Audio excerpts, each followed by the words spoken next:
कोल्हापूरमध्ये एका मुलाने आईच्या हाताची नस कापली, आईच्या तोंडावर ती वार केले आणि वडिलांच्या डोक्यामध्ये काठीने घाव घालून वडिलांना सुद्धा संपवलं.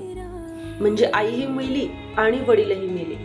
कौटुंबिक वादातनं सुरू झालेला हा प्रवास म्हणजे माणसाचा कुठल्या टप्प्याला जाऊ शकते ही गोष्ट. म्हणजे वंशाचा दिवा हवा आहे नाही का आपल्याला, म्हातारपणाची आधाराची काठी म्हणून आपण मुलाकडे वंशाचा दिवा आधाराची काठी म्हणून बघतो.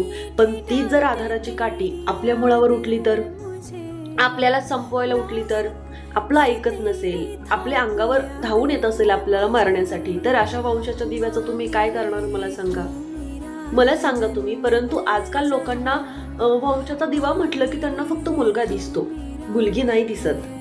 तर असा जर वंशाचा दिवा तुमच्या मुळावर उठत असेल तर असा वंशाचा दिवा काही कामाचा नाही आणि तो नकोच आहे. कितीही किमतीमध्ये तो दिला तरी तो नकोय. कारण जीवन सुखी जगण्यासाठी जास्त काही गोष्टींची गरज नाही, संस्कार हवे आहेत. महत्वाचं म्हणजे संस्कार हवेत. संस्काराने माणूस कोणत्याही गोष्टी नसतील तरी माणूस सुखी जीवन जगू शकतो, आनंदी जीवन जगू शकतो. परंतु फक्त त्याला योग्य संस्कार असणं गरजेचं आहे. तर ही कौटुंबिक वादातनं घडलेली ही गोष्ट म्हणजे आई वडिलांच्या जीवावर उठलेली, आज आई वडील संपलेले आहेत दोघंही त्या मुलांमुळे. तर भगवंताकडे तुम्ही नवस करता, उपवास तापास करता, बळी देता की मला हा हवाय तो हवाय, तर भगवंत योग्य देत असतात आपल्याला जे आपल्यासाठी बेटर आहे. तर देवाकडे नवस करून, उपवास तापास करून असला वंशाचा दिवा तर अजिबात कुणी मागून घेऊ नका.